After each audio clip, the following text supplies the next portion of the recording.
A written book of glitter kind sits on my Kindle behind all the other things that I should be reading instead.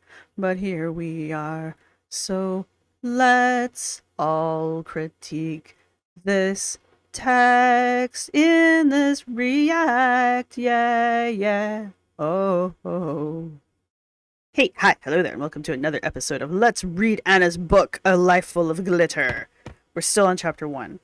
I wanted to, if you have not watched the first episode, I do recommend going back and watching the first episode. Just because that's where a lot of explanation, we read the book blurb, we read the bio, there's a lot of reading. On the part, we are still in chapter 1, we are up to positivity makes you more resilient. So, Anna does this thing here. She says, when I was a teenager, a book series called Chicken Soup for the Soul became overwhelmingly popular. This just tells me Anna was my age. Is my age. Chicken Soup for the Soul was hugely popular, and I think is still fairly popular today. I think you can still buy not only the original books, but I think they're still publishing Chicken Soup for the Soul books. And they're mostly like Christian-esque, very high, like strong Christian values stories, but they're supposed to be heartwarming, feel-good stories about people overcoming stuff. There's ones for animal stories, there's ones for like, there was like Chicken Soup for the teenage soul, there was Chicken Soup for women's souls, and all that kind of stuff. Anyway, Anna goes on to make up a bunch of stories. And then she says, psych, I made up all those stories. And it's like, what did I say? I was just like, did you even ever read the books? Because these things that she comes up with, they're very much stories that would have been, probably actually are, in the series somewhere, because they're all just very short stories. And it just was very dismissive. And it's another one of the moments in this book where, like, the cynical angry side of Anna is very evident, even in her writing. Which is why, like, maybe there was a ghostwriter, maybe a couple people have accused her of that, but it does kind of sound like Anna. So that's why I'm kind of like, maybe she did actually write this, but it feels like she, like, banged it out in an afternoon kind of a thing. She says, many believe resilience is a personality trait. You're either born with it or you're not. However, I believe it's actually a dynamic learning process, and the research backs me up. Going back to the original video. What research, Anna? Cite your sources. Who did it? Where'd they do it? What were they doing? What were the conclusions? What you can't... I'm really irritated that she just constantly threw here. The research says, studies say, scientists have studied. Where? What? There's no footnotes. There's no appendix.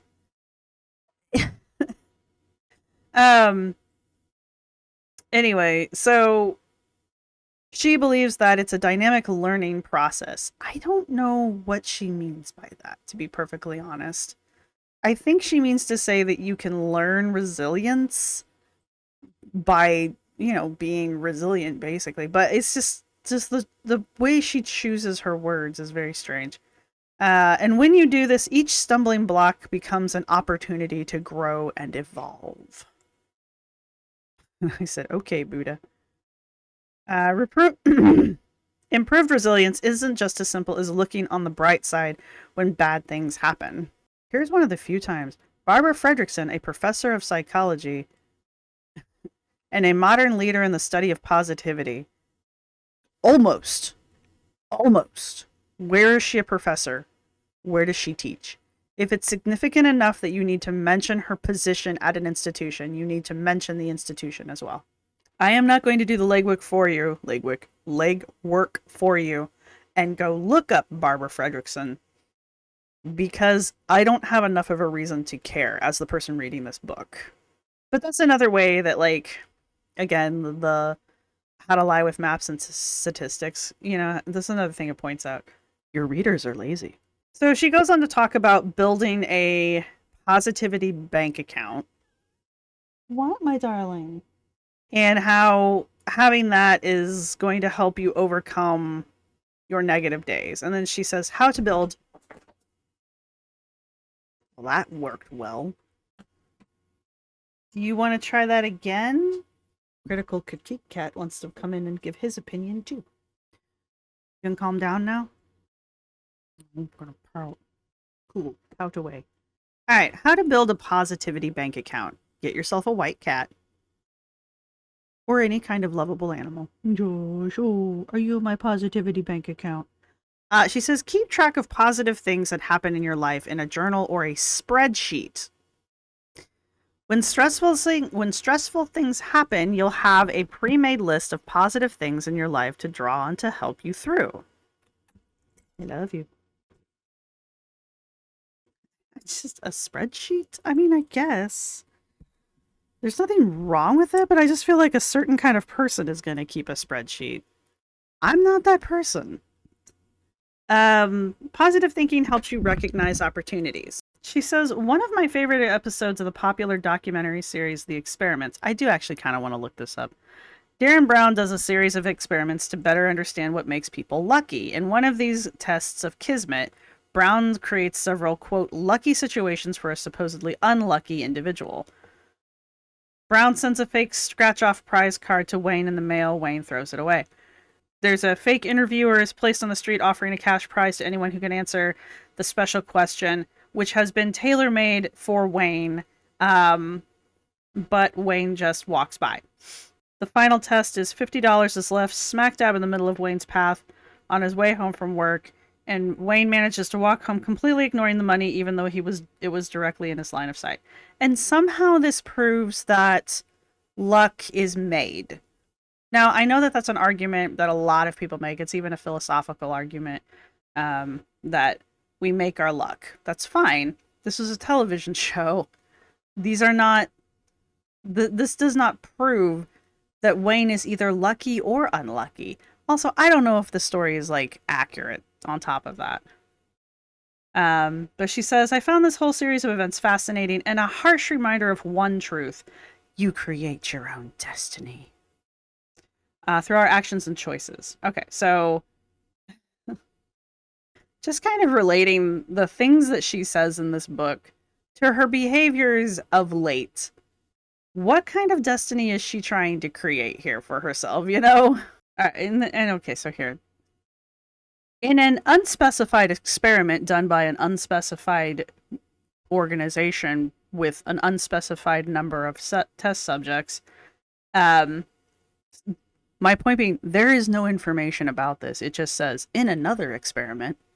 The first one was a television show. That's not an experiment. I know we like our television shows, and God knows I love Mythbusters, but that's not an experiment in the scientific concept of the word. It is an experiment, but, you know, I'm sure most of you understand what I'm saying. Anyway, in another experiment, the impact of positive emotions on the brain were tested. Subjects were divided into 5 groups and shown different clips of people that were each chosen to trigger a specific emotion. After viewing the clips, they were asked to imagine themselves in a similar situation and write down how they would react. Those who were exposed to clips showing positive emotions wrote down a significantly higher number of actions that they could take. We know nothing about this study, and apparently neither does Anna, because she shares no details. I know it seems like she did, but you don't know anything about this study. You don't know what these things were, why they were selected, who are these people, what age groups are they in, who even did the experiment, like, what college or university or whatever did this experiment? Anyway, so she concludes with, now this area of research is fairly new, but it goes to show that if we recognize and experience more happy things each day, we'll also recognize and acknowledge additional opportunities. It doesn't do that. It doesn't prove anything. And the reason why I can say that is because you never gave me the conclusion of the paper, because you never told me what the hypothesis was. You're just saying something and connecting it to something that is as vague as it could possibly be, and then telling me that it shows that we can recognize and acknowledge additional opportunities. If you say so, I guess. I have an invisible teapot that rotates the sun. You can't see it, but I know it's there. When I was a teenage rebel, I focused on the negative. Can you imagine Anna as a teenage rebel? She must have been hell. She just must have been hell. All right, so that wraps up chapter 1. So now we're on to chapter 2, identity, realizing you're different and becoming self-aware. You are not a beautiful and individual butterfly. At age, remember how I say that the stories that she chooses to tell tells us a lot about her unintentionally. I don't think she means for us to get the information that we can from the stories that she tells. But that's because we can look at modern day Anna and look at this that was written in 2018 about things that happened to her in her childhood and her teenage years, and we can kind of put 2 and 2 together. All right. So she says, at age 6, I remember sneaking into the kitchen and stealing some cookies to snack on before dinner. So I don't know how many of you watch My 600-Pound Life or watch Shaun of Steel watch 600-Pound Life. That's the better experience. A lot of the people on there, when they start talking about why they're so heavy, they will almost always talk about how when they were children, they would sneak and steal food. And this is both sneaking and stealing cookies. She basically, her father told her several times that under no circumstances was she to have any of those sweet chocolate morsel-filled biscuits before dinner. She writes in such a weird way sometimes. But what he didn't know couldn't hurt him, right? So basically, she gets caught, and her dad confronts her about it, but in the process, the batch of cookies that she had hidden in her shirt, of course, it started to melt because that's what chocolate does, and they hit the ground. So the part that upsets her father in this story is not that Anna was eating the cookies. I'm sure that didn't help. But the part that sends her father off is that there are chocolate streaks in the carpeting, and her father screams at her and proceeds to cuss and swear at her. And this was followed with a few choice words not appropriate for this book or most public settings. She's 6. She justifies this behavior by saying, I should mention my father had spent hours on end caring for this carpet, steam cleaning it, and making sure it was pristine. He's not mad that she has the cookies. He's mad that she's put a stain in the carpet. To the point where he's screaming at her and cussing her out. She's 6. And this is another interesting little tidbit about this story. I burst into a fit of tears, an effort to distract my father from the disaster zone I created. So even at 6, she knows that crying is a distraction, and she's trying to use it to diffuse what is a very bad, in my opinion, situation. There's a lot happening here. There is a lot in this story, you guys. And it's like reading this, I'm just kind of like, okay, I get it. I get it. I do. I understand a little bit better now. I was sent to my room to calm down and sentenced to a spanking with the mixing spoon. I know a lot of us, especially in mine and her generations, we grew up with spanking as a punishment. So I know for a lot of us, and probably a lot of you as well, the concept of getting spanked for things is maybe not that foreign. I do also know that there's a good number of you that are like, oh my god, he laid hands on a child! Burn him at the stake! I just want to point out to you that, it's okay, we're all gonna live. However, do I today think that that is an appropriate way to discipline a child? No. And I don't think that because that's what happened to me. Been there, done that, didn't like it, won't do it to my own kids. Okay? And that's why I'm kind of just like, a spanking with the mixing spoon. We're talking like a wooden spoon, probably. It's gonna hurt. She's 6. Okay, as much as I just got done telling you people that this is normal, it's still traumatizing. It was normal to traumatize us, is what I'm saying. The actual moral of this story that Anna is telling us is not what I'm taking away from it. What I'm taking away from this is a really dark glimpse into Anna's upbringing. But the moral of this story is after she was sent to her room, she starts to panic because she doesn't want to get spanked with a wooden spoon, obviously. So she takes books and stuffs them into her pants. And so when she goes down to get spanked, her dad swats her with the spoon. And the spoon, of course, makes a cracking noise because it's hitting the books. And then he says, "What do you have in your pants?" And it's after she pulls the books out and shows them to him that he starts to laugh. And this is why. And then she's like, what does she say? My dad looked at me with a goofy grin and gave me a big hug. He simply couldn't be upset with me. Anna, honey. Okay. This is the moral of the story. Even as a child, I was an inventive problem solver. It's simply who I was meant to be. That's the moral to take away from this story. Also, it's very interesting to me that much like Amber, even in this act of being victimized, she has to twist it so that she is also the clever one, the smart one that outwits everyone because she's smarter than them, basically. She doesn't come out and say she's smarter than her dad because obviously he figured it out. Obviously. But the point here is that she is so clever at the age of 6 that she figured out a way to get out of being spanked. She says, "Isn't it funny how it seems we spend most of our childhood shaping our unique identity and then most of our adulthood trying to hide from what makes us different?" How is this what you take away from this? Am I weird? She goes on to tell us how we develop our identity.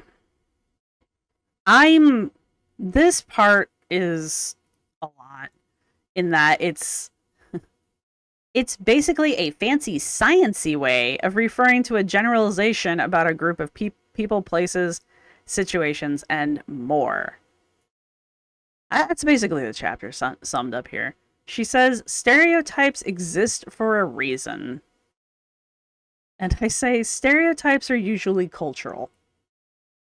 Anna is falling into that what is it called? Misconception that stereotypes are universal because that's Anna's experience. And so Anna experiences stereotypes from her culture group, her in-group, the way she was raised, yada, yada, yada.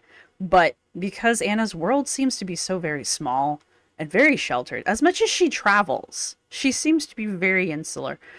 And so because of that, she just assumes that the stereotypes that she has are the stereotypes that everyone has, kind of a thing. At least that's how this is coming off. Whether that's what she intended or not, that's how it's coming off in the book. And she's trying to present this whole concept in a way that makes it sound a whole lot more scientific-y than it is. It's very deepity. It's very science. It's, it's very bullshit. Put it in another way. And then the other thing that I find really interesting is when I first started researching self-schema, I had a huge identity crisis. Who am I? I don't even know who I am. However, a few deep breaths and 15 hours of reading Wikipedia pages with no relation to this book at all, I realized the obvious. I am who I am. And if you don't like it, you can unfollow. She's not the creator for you. I said, so you still have no idea. It's called self-reflection. You should try it. So she basically just, this entire chapter is her just defending the fact that she has no idea who she is or what she's doing with her life, and she has no intention of ever trying to figure that out. But you guys, she reinvented herself at the age of 19. Or excuse me, at the age of 13. And since the age of 13, she's been using her positivity to be a girl boss and use it to manipulate her way through the system because smiling makes you happy. She also does, this is a, what is it called? Manifesting. She does that whole manifesting thing. If you think you're X, then your mind is going to do Y, kind of a thing. Yeah. I developed this self-definition because I was surrounded by friends, TV shows, and random strangers who constantly reminded me that because I was fat, I was also ugly. Your friends were doing that? Don't sound like friends to me. In my brain, the words fat and ugly were stored in the same box. That weird container thing that I've heard people start using the concept of lately. For a long time, I lost my spot. For a long time, the two words were completely interchangeable for me. Fat acceptance. It took mentally redefining the word fat to help my brain begin to accept that I could identify as both fat and beautiful. Fat was no longer synonymous with ugly. I say, so she's still fat, but not ugly. She's just unhealthy. This is fat acceptance and this is haze right here. That little line, that's the last line of this paragraph, this run-on sentence. It's sprinkled throughout here, and this is just the first two chapters, but she figures out a way to kind of slip it in no matter what. And it's that whole concept that she has, which is kind of why she had such the meltdown on the running trail. It's this idea that she's just as worthy as a fat person as someone who is skinny. And the thing is like, no one has ever said otherwise. This is a fat acceptance thing.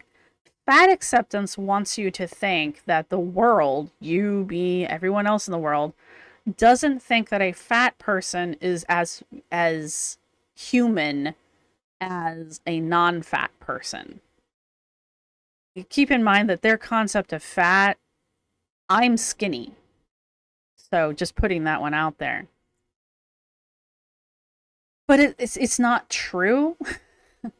It's really not true. But fat acceptance will push this idea over and over and over and over again because they think a lie repeated enough times becomes truth. They're not wrong. Yeah, I forgot about this part. What is it? Now, when you see an image of a woman like me and see them as being fat and beautiful, your brain gets frustrated. Does it? You don't know what my conception of the concepts of fat or beautiful is, but go on. Now, the first time it happens, your brain might do just like all of my ex-boyfriends and make excuses for it. What?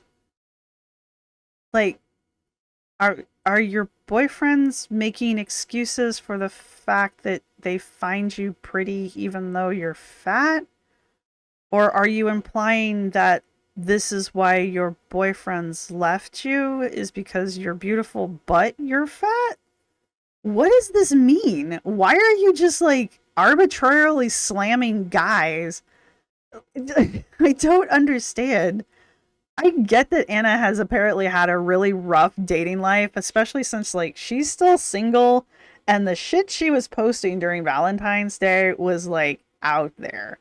She was like setting sausages on fire and being like, if you ever wonder what would happen if I got mad at you and I was dating you, this is what'll happen. And I was just like, girl, what? What? So if a guy dates you and makes you mad, you're gonna set his wiener on fire? I feel like that's a bit overkill. There's a time and a place. You being angry isn't that. What was the other one that she did? It was another one that was kind of on the same line. It was just kind of like men are scum. Just arbitrarily, like men are awful. It's like, you work with men. What do they think when they see you post this stuff? Like, does that make them feel safe working with you? Anyway, yeah. However, if you continue to expose yourself to this cognitive dissonance, Again, you don't know that that is what's happening. You are projecting your own insecurities and your own self beliefs onto the reader. And the reader may have never had this issue. You're just assuming that they do because, again, Anna, you assume that by being fat, society sees you as less than, even though no one has ever said that. You are more privileged and make more money and live more comfortably than 90% of the people I know in my own life. I would hardly say that makes you less than. Okay, so she also has the how to recognize your self schema. Remember your whole self identity. She doesn't know what hers is, but she's got steps to help you figure out what yours is. Just, explaining that step to you. Start with the question, who am I? Who am I? Answer honestly as you see yourself, not as you want the world to see you. List the first 20 things that come to your mind, regardless of the connotation. Group the list into key themes. These are most likely your core self schema. I don't understand this exercise. I've done a lot of work with The Artist's Way, the first book, and there's another one, How to Think Like Leonardo da Vinci. It's an older book. But there's a very similar exercise in both of those. But the whole point is to create like a dark list and a bright list. And the whole point is to compare the two of them across to basically prove to yourself, you're not a bad person. Even with negative traits, you still have positive traits. It also is supposed to help you think about yourself in positive terms. Yeah, we can all sit down and we can make a mile-long list of all the crap we don't like about ourselves. That's easy. Now make the same length list of things that are good about yourself. I don't know what the point of this is. There's no comparison. There's no self-reflection. There's no be kind to yourself. There's no for every negative, put down a positive. It's just list out everything that you think about yourself. That's who you are. That's not who you are. Okay, we now move on to the section titled, You Are Unique. You are not unique. You are not an individual snowflake. Once you begin to understand how schemas are formed, it becomes apparent that each and every one of us is unique. How? What? How did you get here? What in this chapter got us to that line? No. But whatever. Onward we go. Yeah, and here in this particular section, we find out a lot of the reasons why Anna dresses and acts the way she does. And it's because Anna doesn't want people to forget her. Anna doesn't like being ignored. She doesn't like being part of the background. She doesn't like to be forgotten. Let's see. Let's say you meet two people today. One of them is unlike any person you've ever met. That person is fascinatingly different. The other one is just like someone you already know. Which do you think you will remember more? Probably the person I'm comparing to the other person I know because I'm making a connection between something that is familiar and something that's unfamiliar. I'm going to be like, hey, and I'm probably going to tell whoever the person is that I'm familiar with about the person that I met that reminded me of them. I do this with my friend a lot. Hey, I met somebody that reminded me of you. Or I met somebody that I think you would get along with because they're so similar to you. Oops. It's, I've met a lot of really unique people who were really cool when I met them. I couldn't tell you any of their names because they're not part of my life. They were just really interesting people that I kind of connected with briefly and then moved on. I couldn't tell you their names. I couldn't find them again if I needed to. Most of them were just kind of really kind of like Anna. They were very boisterous and very loud in just their actions and their dress and their speech and all that.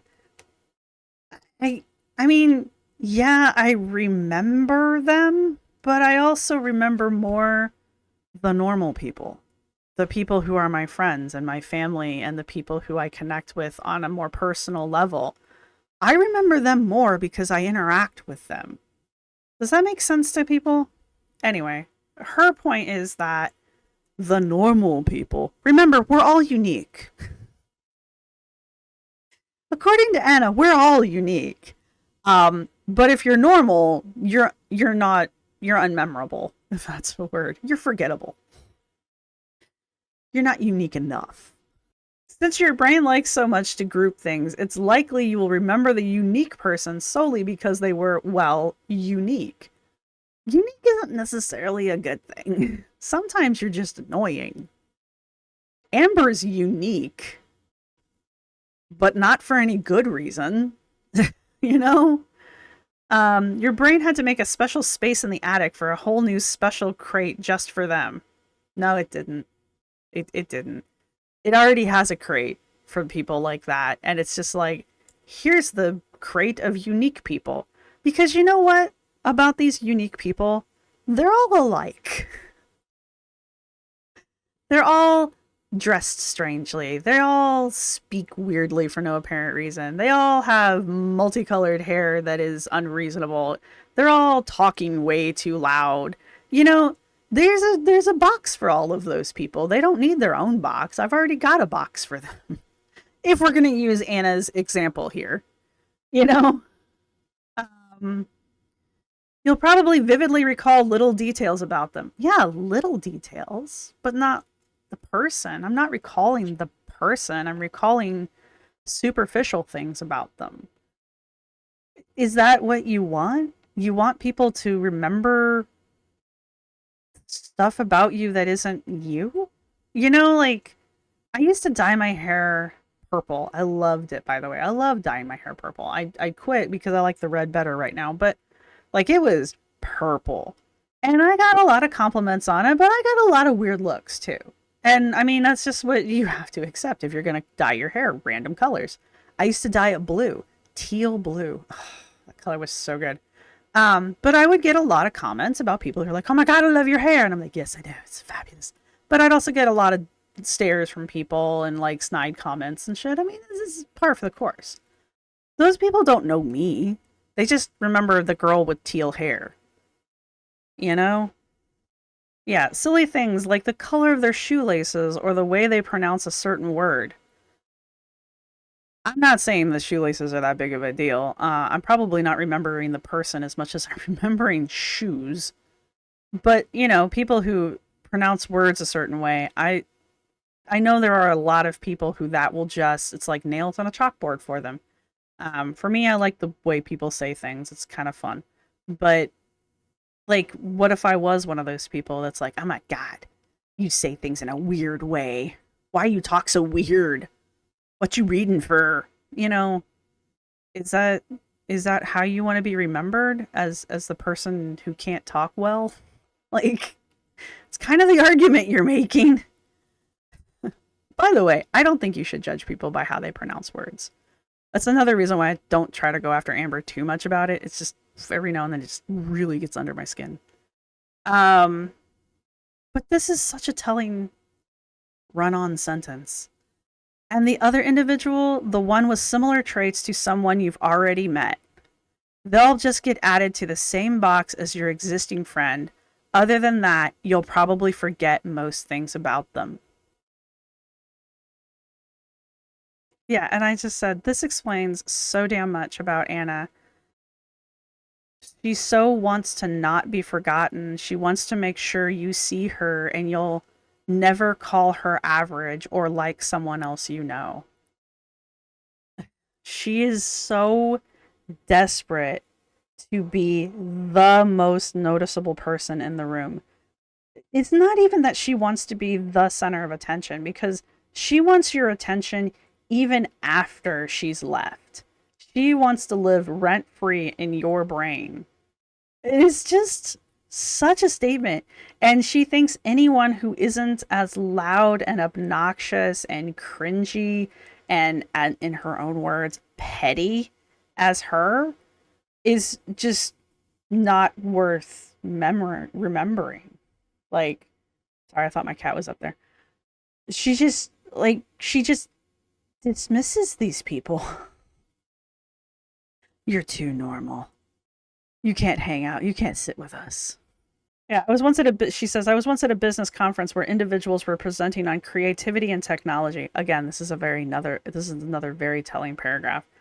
They were amazing speakers from the most innovative companies in the world like Facebook, Google, and more.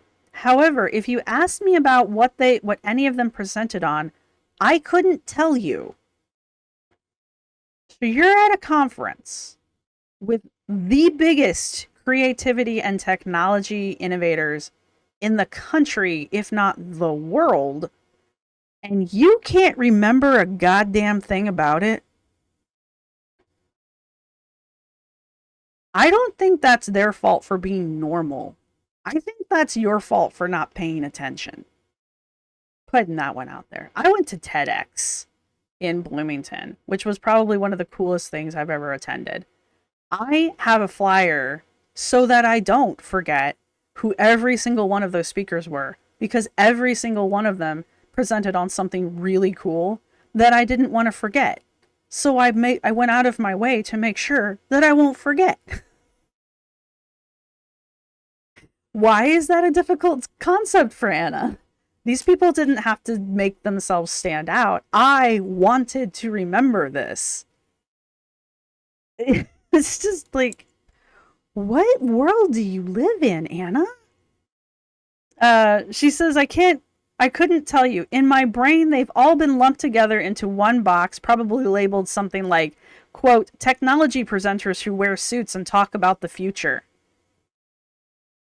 Why were you there? You are clearly not into this. You are very dismissive of it. You are in the room with some of the biggest brained brains that we have outside of like actual Nobel scientists. Some of these people probably were at least candidates. Like, what the fuck, Anna?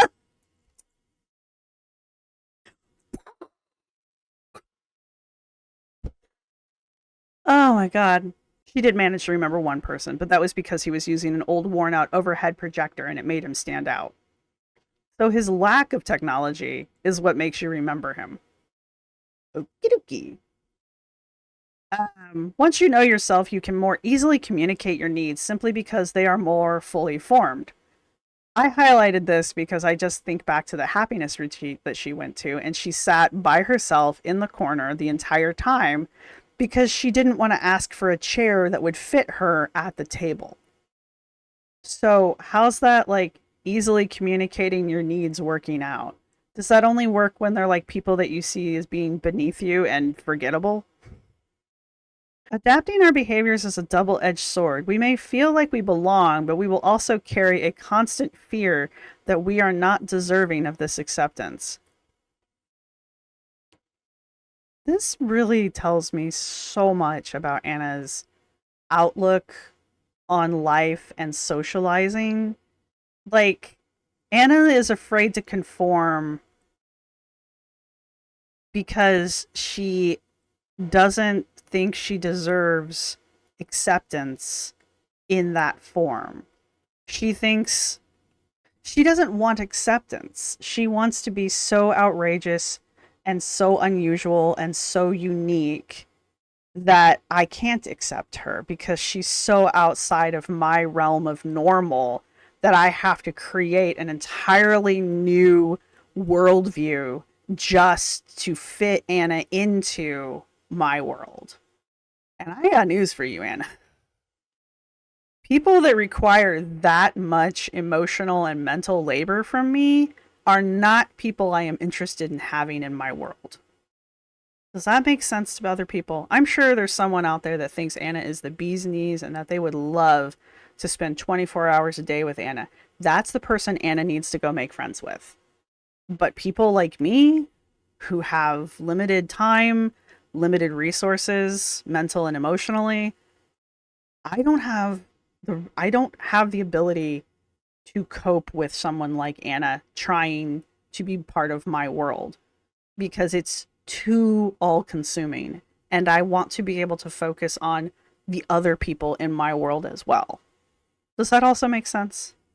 You can't be a resource suck. All right. So the next section is getting to know yourself. Getting to know you.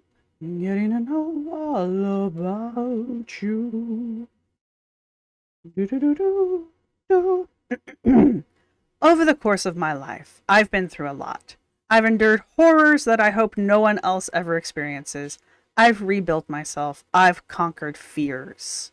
I've adapted my emotions of anger and frustration into ones of understanding and patience.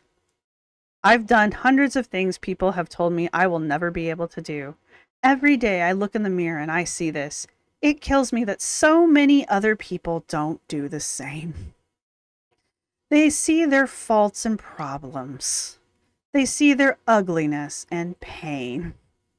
They see someone else's definition of who they are because they haven't made the time to define themselves.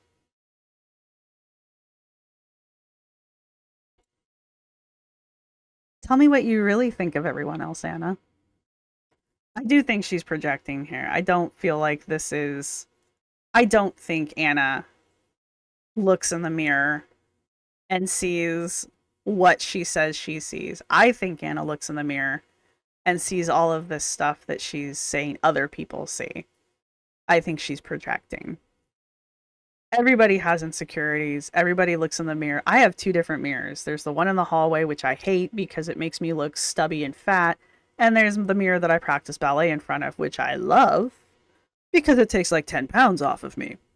Which one of them is the real mirror? They're both mirrors, you know?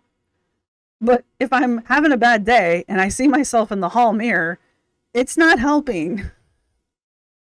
You know what I'm saying here? It's that kind of concept that it's an all or nothing with her. And this absolute BS that I've adapted my emotions of anger and frustration into ones of understanding and patience. By your own accounting, you went off on a random stranger because she encouraged you on a running trail after you admitted that that the comment was made with good intention. You just decided it was dehumanizing and then decided to yell at her for it. Even again, after you admitted that it was well intended. That's understanding and patience. You just tore down an entire company called Newly, or a service called Newly, because you went to their website and you picked out clothes that didn't fit and were ugly and you didn't like them. So you trashed Newly because your choices were poor. How is that understanding and patient again? Every time a major incident happened, I always asked myself what I could do to make it better. With each setback, I developed some new learning about myself that would motivate my next action in life. Maybe you need to keep the journal and the spreadsheet then. Because I'm thinking maybe you need to go back and reflect on these steps that you've discovered about yourself. Activities to increase your self-awareness. From the self-aware queen herself. Keep a journal of your emotions and feelings and look for patterns in your behavior. No. Seriously? Set goals to help center your growth and development around an objective. What does that mean? Like, it's so vague and ambiguous. Choose what versus why when applying critical introspection. How other people see you. I'm to the point where I don't give a shit, but that's because I'm old. When I took my first corporate job, I had trouble transitioning from, quote, cool co-ed Anna to formal, full suit wearing Miss O'Brien. I treated my cubicle much like one would treat their fifth grade locker. I covered it I covered the walls in Teen Beat posters of JTT. Yes, this was 10 years after JTT's star had peaked. I painted my nails at my desk, put googly eyes on at the office plants, and listened to my music out loud for all to hear. You must have been a joy to work with. Oh my god. I even went so far as to come in one weekend and give my cube a Trading Spaces makeover, complete with hanging lanterns and a tapestry pinned up like wallpaper. I thought I was being whimsical and funny. Did you? I remember when HR called me into the office. My book's being weird. Stop it. I remember when HR called me into the office to talk about these cubicle antics. I had anticipated good news, maybe even a promotion. You are delusional. I had made such an effort to liven up our humdrum office floor, and I expected them to be grateful. Remember, everyone, Anna did describe the videos and the stuff that she produces as her gifts to us, and that we should be grateful for them. Anna's words, not mine. They found me annoying, distracting, and unfocused. They didn't love me, they hated me. I was distraught. I needed to start looking for a new job. I was a failure, they were going to fire me anyway. Here's a very important line here. And it kind of like sums up the whole incident on the jogging trail and pretty much any time Anna receives criticism. My HR manager hadn't told me those things to make me feel bad. She had told them to me to make me feel better. Oh, sorry, to make me better. I was given feedback, but because of my own insecurities, I had turned it into criticism. How many times have we seen Anna do just that? She does it in her shorts. She does it in the reels and the stories that she puts on Instagram. She does it on TikTok. She's constantly defending her poor behavior, and as opposed to owning it and self-reflecting on it. But yet she goes on to tell us about how we should be grateful for feedback and how feedback is an important way to improve yourself and how to ask for successful feedback. And that's the end of chapter 2. So, I think that's plenty. Just, this entire chapter has just been, there's a lot. There's just a lot. There's Anna explaining her childhood to us, Anna defending bad behavior in her childhood. There's Anna unironically, like, telling us that she wants to be the loudest, most annoying person in the room because she thinks that's going to make us remember her and that we will never forget her. And anyone who isn't like that is forgettable and basically unimportant. That's the way she sees life. How does she interact with people? Like, it's just such a way of seeing things. Like, when she's out meeting new people and when she's out in an unfamiliar situation surrounded by people she doesn't know, it kind of does make the whole like thing that she said about on the jogging trail, like how should you approach her, and she basically said, if you don't know who I am, don't come up to me. If you don't know who I am and you're not going to tell me how wonderful I am, just don't talk to me. So it's just like, so does that mean if she doesn't see someone that she recognizes as being another influencer of some large degree, you don't mean anything to her? You're not worth her talking to? You're not worth her approaching or even like acknowledging the existence of? Like, is that what she's really trying to tell me here? Which is fine, I guess, if that's how you want to live life, but like, why would you cut yourself off from such a large portion of the population just because they're not good enough in your head? Anyway, And then she goes on to tell us that we deserve feedback and that feedback will help us grow and yada, yada, yada. That's fine. She's not wrong. Again, she's just repeating things that other people have said, and not, again, citing sources or anything like that, because why? Why bother with that? It's science, you guys. Just trust me. But then she goes on to explain that, like, she is the queen of receiving feedback now, because once upon a time she got called into HR because she was being obnoxious and annoying, and but now she's better, and now we can all be better too if we just accept feedback.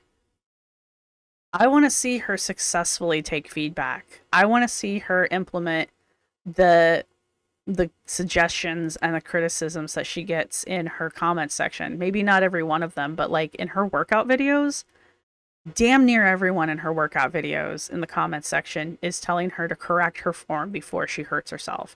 She has yet to do it, or even acknowledge that people have mentioned it. You know? All right. This is the end of the second video. That is also the end of the second chapter. We finished up chapter 1. We got all the way through chapter 2. Your emoji is, again, a book. Let me know what you guys think down below.